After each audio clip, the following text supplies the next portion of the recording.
और हमारे बीच में इन युवाओं को मजबूती प्रदान करने की आवाज बने। धन्यवाद। आज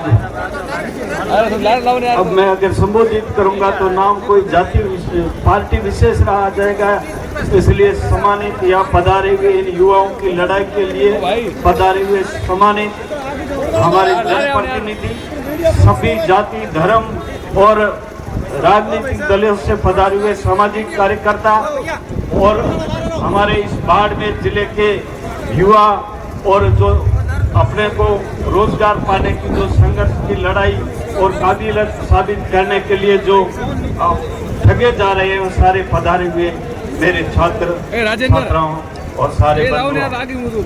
मैं निवेदन लंबा चौड़ी बात नहीं करूंगा। बीमारी बोलते हैं एक शब्द, और जो बीमारियां आई है उसमें भी निष्पक्षता रही है। मैंने कोरोना देखा, उसमें किसी अमीर गरीब हिंदू मुसलमान सिख ईसाई किसी को नहीं छोड़ा, सबके साथ में बराबर व्यवहार किया।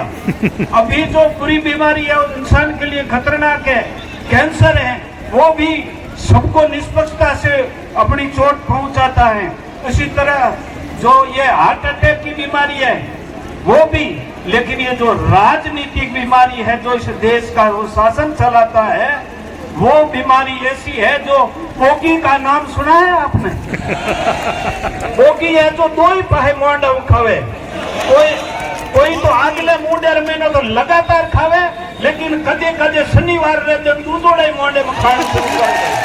तो इसलिए मैं आपसे कहना चाहता हूँ कि ये जो 8 साल का जो टाइम पीरियड आता है, इसमें कोई राजनीतिक दल अछूता नहीं रह सकता।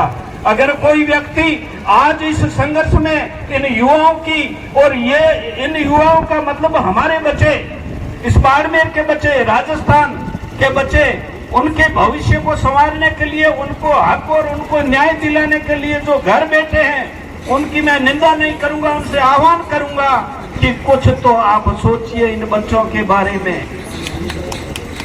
और आप मेहरबानी करके इस न्याय की लड़ाई में साथ दीजिए। एसओजी पूछती है कि भाई ये जो सीट कहां गई, उसका कोई जवाब नहीं। निर्लजता की हद होती है। जो सिस्टम फेल होता है, जो 1, 2, 3 बार के चांस दिए जाते हैं कि इतनी परीक्षा के बाद में वो परीक्षा में नहीं बैठता, इतने बार जो हमारी आरपीएससी और जो ये संस्थाएं जो लोगों को रोजगार देने के लिए जो बोर्ड बने हुए हैं, वो लगातार फेल होने के बाद में भी मैं मोदी जी से आह्वान करता हूं कि आप नाम बदलने का और कुछ कानून बदलने का काम कर रहे हो तो कम से कम इनका भी तो नाम मिटाओ, दूसरा कोई नाम लाओ नहीं। इससे ज्यादा नकारा क्या हो सकता है, इससे दुर्भाग्य क्या हो सकता है कि ये जो बराबर संस्थाएं जो काम ढंग से नहीं कर रही है, इसमें ऐसे लोग लाइए जो वास्तव में ईमानदार हो। जो राजनीतिक दल आता है वो अपने बढ़िया से बढ़िया कार्यकर्ता और ज्यादा से ज्यादा कमाने और कमा के देने वाला व्यक्ति को वहां पर डेपुटेट कर देता है, फिर वो दोनों ही हाथों से लूटता है, बोगी बन के सबको डसता है। ये जो जिस प्रकार के हमने घोटाले सुने, उसके बाद में ये वो में सीट जो है, ये तो नया ही एक बीमारी पैदा हुई है। अब आप क्या करोगे? जहां पर एग्जाम सेंटर है वहां पर कुछ सख्ती कर लोगी, जिस प्रकार की जो ये कपड़े बदलवाना या किसी को बाल्टी तक भी नहीं पहनने देना, लेकिन उनके क्या करोगे? उन्होंने बेमंडोरी पछे खाए थे, अगर ये तो निष्पक्षता लागोला तो आप लोगों को ये सोचना है। और इस सरकार से मैं निवेदन करना चाहूंगा कि किसके शासन में क्या हुआ, किस में नहीं हुआ।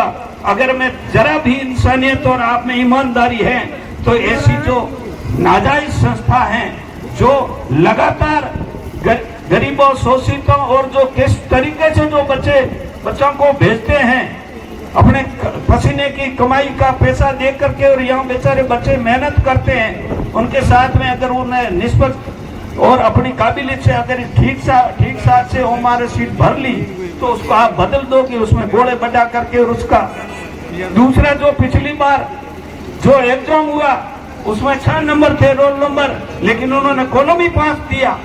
अब वो 6ठा नंबर कहाँ लिखे? किसी ने तो आगे से शुरुआत की एक एक्स्ट्रा बना करके, तो किसी ने पीछे की, और बाद में कहते हैं कि ये हमारी त्रुटि रह गई। अरे शर्म आनी चाहिए ऐसे लोगों को। मैं तो इतना कहता हूँ कि आप में जो ताकत है उस ताकत का कोई सानी नहीं है। आप अड़ोस पड़ोस के देशों में देख रहे हो, अपने हक की लड़ाई के लिए हमें लड़ना होगा। किसी प्रकार का पंथ, धर्म, पार्टी सबसे ऊपर कर करके, और ये जो कार्य हो रहा है ये किसी एक जाति, एक व्यक्ति या एक कोई धर्म के लोगों के साथ अन्याय नहीं हो रहा है। इसलिए मैं आपसे निवेदन करना चाहूंगा कि आप संघर्ष करिए, हमारा जितना भी है, और धरना देना हुई कारीगरों हमारे भेड़ो बैठो रही, और मैं पीछे नहीं हटूंगा, कोई तो चले जाएंगे। तो इसलिए हम आपके साथ में हैं, सारे लोग साथ में हैं। आप मेहरबानी करके अपने हक और अधिकारों की, अपने बच्चों के भविष्य के लेकर के जिसका हक बनता है उसको न्याय दिलाने के लिए आगे आइए। हम आपके साथ में हैं। लड़ाई आपकी नहीं है, हमारी और आपकी सबकी है। बाड़मेर जिले की है, राजस्थान की है। जय भीम, धन्यवाद।